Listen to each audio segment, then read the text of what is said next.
Las Vegas, Nevada.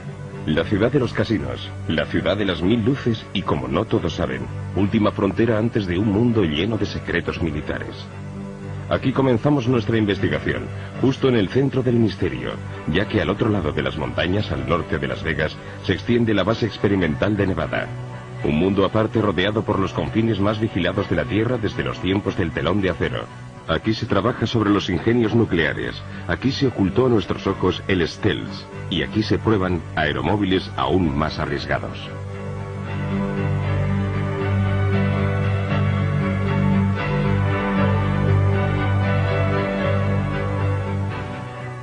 Nuestras investigaciones nos condujeron hasta John Lear, uno de los mejores pilotos de Estados Unidos, hijo del legendario diseñador de aviones William Lear.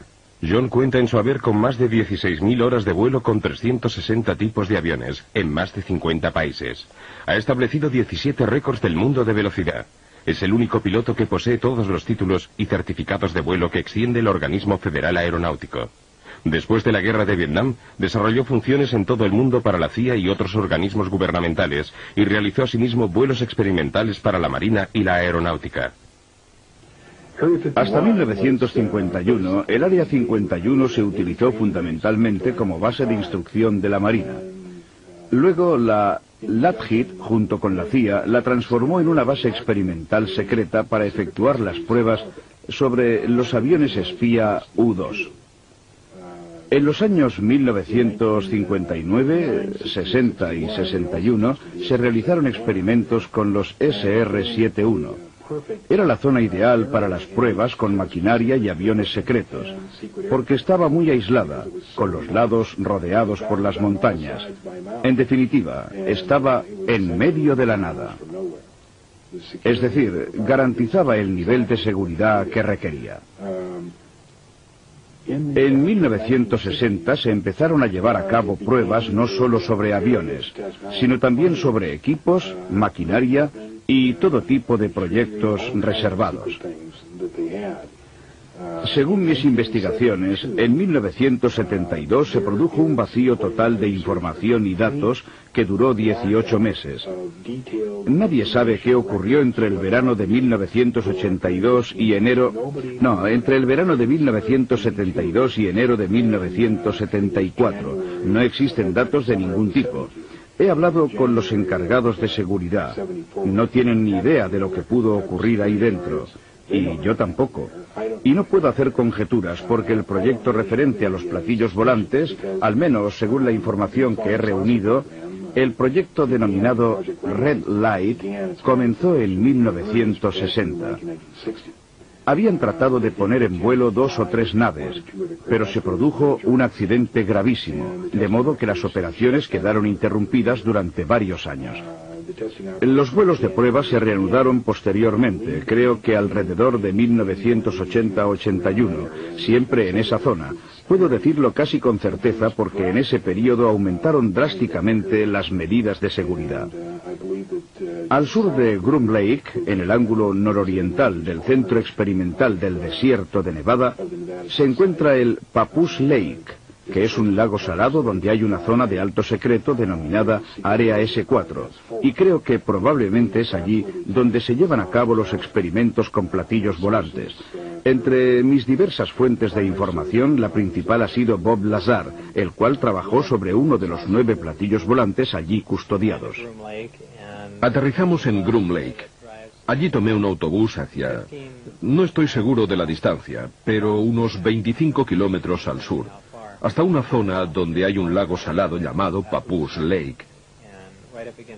Y justo en la ladera de la montaña se encuentra el área llamada S4.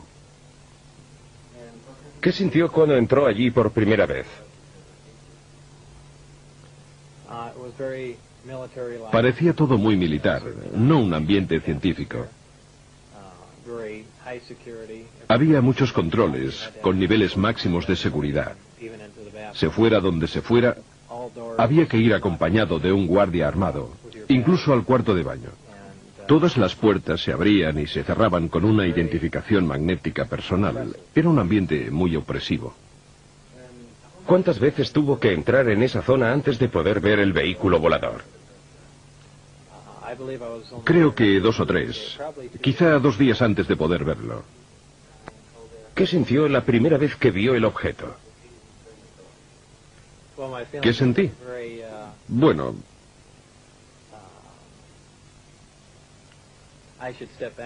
volviendo atrás en el tiempo, la primera vez que vi la astronave fue cuando entré en el hangar y me dije, esto explica por fin todos esos avistamientos de ovnis. Es un vehículo militar secreto en fase de experimentación y ya está. En realidad fue la segunda vez que lo vi, al entrar en su interior, cuando me di cuenta de lo que estaba sucediendo. Es decir, de que se trataba de un vehículo extraterrestre. Obviamente, esto sucedió después de haber leído todo el material informativo. Y entonces, en ese momento cambió todo. Era una sensación distinta, algo inquietante. Me sentía como un intruso. Es algo muy difícil de describir. Aún así, inténtalo. Me parecía... ¿Tienes presentes las fotos de Billy Mayer tomadas durante sus avistamientos? Era increíblemente parecido a los discos de sus fotos. Una forma fugaz, pero nítida, de una nave discoidal. Es bastante difícil describirlo así, sin dibujarlo. Pero tenía la típica forma de platillo volante. ¿De un solo tipo o de varios?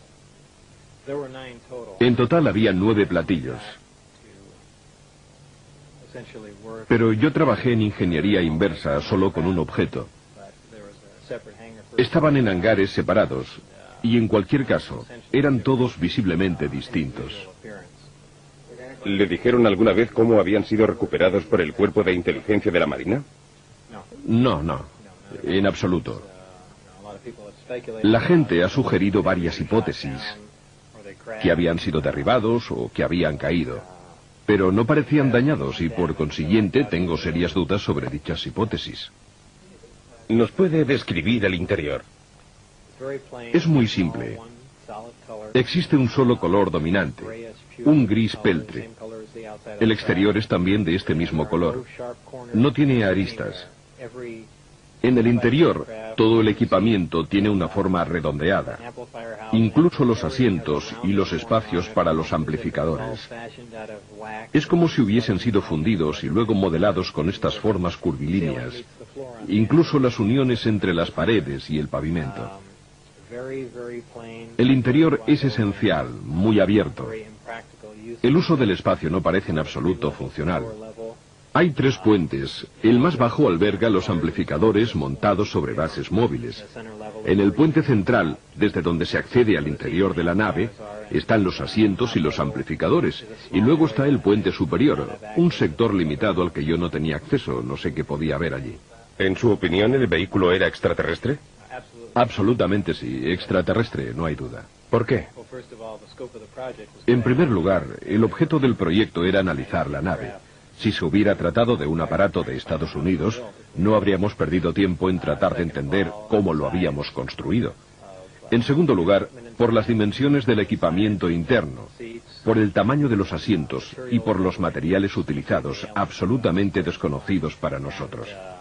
Y por último, por el carburante, el elemento 115, que en realidad no existe. Estos datos han de sumarse a las informaciones que me fueron facilitadas, en las cuales se indicaba claramente que se trataba de una nave extraterrestre. ¿Le dijeron cómo funcionaba el sistema de propulsión? Formaba parte de mi trabajo de ingeniería inversa, es decir, debíamos averiguar el funcionamiento del sistema de propulsión. Habían realizado ya algunos progresos, pero no sé exactamente desde cuándo se encontraba allí la nave, si llevaban 1 o 10 años analizándola. En cualquier caso, con pocos progresos. El sistema es impresionante. Está compuesto por 2 partes, los amplificadores de gravedad y el reactor que proporciona energía. El reactor funciona por aniquilación completa alimentado por antimateria. La aniquilación completa es prácticamente la más eficaz de las 3 reacciones nucleares que existen, esto es, fusión, fisión y aniquilación. Utiliza un elemento muy pesado, el elemento 115, Esta sería su situación en la tabla periódica. En la Tierra este elemento no ha sido aún sintetizado. En mi opinión, en algunos sistemas estelares, esta síntesis se produce de manera espontánea. El elemento es bombardeado en un acelerador de dimensiones extremadamente reducidas. Como consecuencia de ello, sufre una fisión espontánea y produce partículas de antimateria. Estas, gracias a un dispositivo termoeléctrico con una eficacia del 100%, interactúan con la materia gaseosa y se transforman en electricidad. Ahora bien, la primera ley de termodinámica viene a decir que la eficacia al 100% para cualquier dispositivo eléctrico es bastante imposible, ya que se producen dispersión de calor y otras pérdidas de esta índole. Pero yo, en este sistema, no las detecté. Es una tecnología absolutamente asombrosa. Estas, gracias a un dispositivo termoeléctrico con una eficacia del 100%, interactúan con la materia gaseosa y se transforman en electricidad. Ahora bien, la primera ley de termodinámica viene a decir que la eficacia al 100% para cualquier dispositivo eléctrico es bastante imposible, ya que se producen dispersión de calor y otras pérdidas de esta índole. Pero yo, en este sistema, no las detecté. Es una tecnología absolutamente asombrosa. La increíble cantidad de energía que genera el sistema alimenta los amplificadores y, como producto secundario del bombardeo del elemento 115, se genera un fenómeno interesantísimo, es decir, una onda especial, la denominada gravitacional A. Esta onda viaja de un modo muy similar a las microondas. Se aplica a los amplificadores gravitacionales y mediante la corriente eléctrica generada por el reactor es amplificada y enfocada. La señal amplificada de este modo se torna ligeramente afásica y gracias a esto es posible atraer o rechazar cualquier cuerpo gravitacional. El vehículo es capaz de despegar, incluso utilizando un solo amplificador. Esta nave en concreto está dotada de 3 amplificadores, y cuando activa un solo amplificador para alejarse de la Tierra, utiliza la denominada configuración Omicron. Para viajar por el espacio, la nave gira sobre un lado, enfoca los 3 amplificadores en un único punto situado a enorme distancia, y luego se imprime máxima potencia a los amplificadores y al reactor. Prácticamente estiran el tejido del espacio, distorsionan el espacio-tiempo y lo atraen hacia la nave, que de esta manera se halla en condiciones de cubrir enormes distancias en un lapso de tiempo prácticamente nulo. La nave no se desplaza de manera lineal porque distorsiona el espacio. El propio tejido del espacio y por consiguiente también los campos gravitatorios y el tiempo están estrechamente ligados. Cuando se distorsiona un campo gravitatorio, se distorsionan también el espacio y el tiempo. Estas son cosas que sabemos desde hace tiempo, solo que no contamos con la posibilidad de comprobarlas. Aparentemente esta civilización las ha llevado a la práctica. ¿Y ustedes han conseguido alguna vez poner en vuelo alguno de estos vehículos? Se realizaron muchos ensayos, pero no fuera de la atmósfera. Eran vuelos cortos, a baja altura. De hecho, eran objetos de un valor inestimable, y no era intención de nadie correr riesgos inútiles o destruirlos a causa del campo gravitatorio terrestre o por volar a cotas demasiado elevadas. Pero asistí a varias pruebas fuera del recinto de seguridad. Y en una ocasión lo vi todo a no más de 30 metros del vehículo. ¿Cómo maniobraba el objeto en vuelo? Era muy silencioso. Se elevaba generando un pequeño silbido. La superficie inferior emanaba una luz azul, probablemente debida al altísimo voltaje generado. Poco después, a medida que ganaba altura, la luz desaparecía y parecía como si flotara suavemente en el aire para luego posarse sobre el suelo, todo de manera muy tranquila y casi en absoluto silencio. ¿Podría describir los documentos informativos que le fueron facilitados y su contenido? Se trataba de un gran número de documentos, unos 120 informes muy concisos. En realidad me daban una idea general de las demás investigaciones llevadas a cabo sobre el vehículo volador, pero casi la totalidad de las informaciones, de los detalles técnicos, se referían al sistema de propulsión y de generación de energía, es decir, al campo en el que debería trabajar. También había documentos en los que se afirmaba que la nave era extraterrestre, y los informes de algunas autopsias no eran muy minuciosos, pues no había ninguna razón para proporcionarme información detallada sobre este aspecto, pero incluían fotografías. Para ser exactos, había 2 fotografías de un cuerpo extraterrestre con el tórax abierto, que albergaba un solo órgano que había sido extraído y seccionado. Desde mi punto de vista, no médico, parecía que este órgano debía de cumplir no una, sino varias funciones. Luego había otros documentos que describían los estudios metalúrgicos llevados a cabo en otras partes de la nave. En definitiva, eran cortos resúmenes del trabajo desarrollado por los diversos grupos y viceversa. Supongo que también ellos recibirían unos informes, breves relaciones sobre el trabajo desarrollado por mi grupo. ¿Indicaban el lugar de procedencia de los extraterrestres? Sí, el sistema Zeta Reticuli. No sé si la información se obtuvo de la propia nave o de mapas estelares o de instrumentos de a bordo.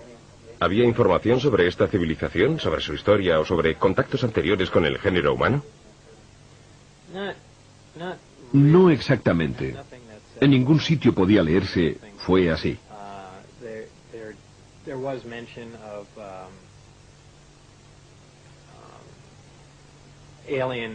Se hacía referencia a una intervención extraterrestre que se había producido en el pasado, hace muchísimos años, millones de años. En cuanto a los documentos que pude consultar, aunque repito que eran relaciones muy sintéticas, resúmenes documentales, no sé si eran auténticos o falsos. Solo puedo hacer suposiciones. No obstante, las informaciones sobre el sistema de propulsión eran todas verdaderas, estoy seguro, porque trabajaba en ello. Por lo demás, solo se hacía mención de un contacto con la Tierra que se había producido hacía más de 10.000 años, de alteraciones genéticas que habían dado lugar a un ser simiesco y otras declaraciones de esta índole. ¿Ha visto alguna vez de cerca un alienígena vivo o muerto? No, solo en fotografías.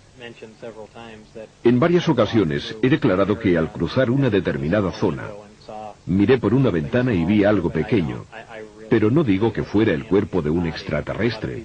Es inútil adelantar conclusiones y decir, seguramente vi un extraterrestre, porque podía tratarse simplemente de un maniquí creado como modelo en función de sus peculiaridades corporales y de las dimensiones de los asientos. Y por consiguiente, insisto en que en realidad no vi ningún cuerpo vivo en movimiento. Como principio, respondo que no. ¿Por qué le eligieron a usted para este trabajo? Es muy difícil responder, no sabría hacerlo. Seguramente como físico no soy el más cualificado, por tanto no tengo la menor idea.